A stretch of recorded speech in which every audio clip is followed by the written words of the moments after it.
আজি গুৱাহাটীৰ স্থানীয় হোটেল লেণ্ডমাৰ্কত কেন্দ্ৰীয় ক্ৰীড়া আৰু যুৱ কল্যাণ বিভাগৰ মন্ত্ৰী সৰ্বানন্দ সোণোৱালৰ সৈতে বিশিষ্ট ক্ৰীড়াবিদ আৰু বিশিষ্ট ক্ৰীড়া সাংবাদিকসকলৰ এক মত বিনিময়ৰ বৈঠক আয়োজন কৰা হয়। গতিকে আজি চাই আঞ্চলিক কেন্দ্ৰ গুৱাহাটীৰ উদ্যোগত অনুষ্ঠিত হোৱা এই অনুষ্ঠানৰ আৰম্ভণিতে চাইৰ অধ্যক্ষই মূল উদ্দেশ্য ব্যাখ্যা কৰে আৰু তেওঁ অসমৰ ক্ৰীড়া ক্ষেত্ৰত নতুন নতুন আধুনিক প্ৰযুক্তিৰ মাধ্যমত অসমৰ খেলুৱৈসকলক প্ৰশিক্ষণ দি আন্তঃৰাষ্ট্ৰীয় পৰ্যায়লৈ লৈ যাব লাগে বুলি তেওঁ মত প্ৰকাশ কৰে।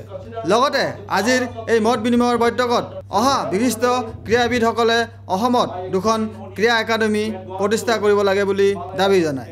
লগতে অসমৰ উদীয়মান ক্ৰীড়াবিদসকলৰ কাৰণে পৰ্যাপ্ত পৰিমাণৰ খেল সামগ্ৰী, খেলৰ ষ্টল, ভাল প্ৰশিক্ষক আন্তঃৰাষ্ট্ৰীয় পৰ্যায়ৰ হ'ব লাগে। আজি কেন্দ্ৰীয় মন্ত্ৰীয়ে অসমৰ বিশিষ্ট ক্ৰীড়াবিদ আৰু ক্ৰীড়া সাংবাদিকসকলক সম্বৰ্ধনা জনায়।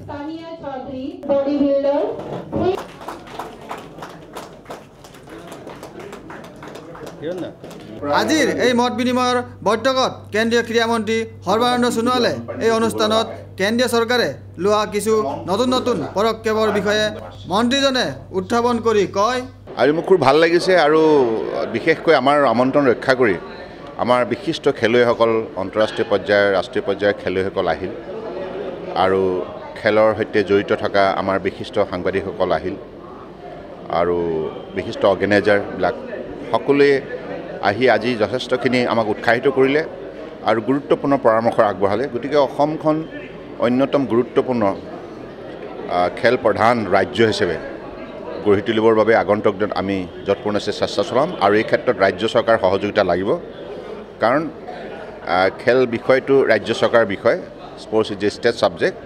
গতিকে আমি কেন্দ্ৰীয় চৰকাৰে যিকোনো আঁচনি ৰাজ্য চৰকাৰৰ সহযোগতে আমি ৰূপায়ণ কৰোঁ।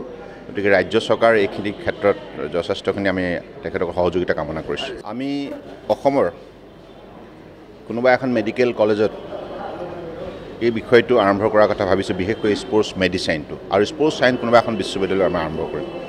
এতিয়ালৈকে থিৰাং হোৱা নাই কোনখন বিশ্ববিদ্যালয়, কিন্তু তেনেধৰণে আমি আৰম্ভ কৰিম আৰু এই দুইটা কোৰ্চ অত্যন্ত জৰুৰী খেলৰ বাবে, কাৰণ দুইটা বিষয়ত বিশেষজ্ঞ আমি যদি গঢ়ি তুলিব পাৰোঁ তেতিয়াহ'লে ভৱিষ্যতৰ দিনত আমি খেলুৱৈসকলক আধুনিক যিটো খেল জগতৰ বাতাবৰণ, উচ্চ স্তৰৰ যিবিলাক প্ৰতিযোগিতা, সেই প্ৰতিযোগিতাত অৱতীৰ্ণ সুখ্যাতিৰে কৰাবলৈ সক্ষম হ'ম।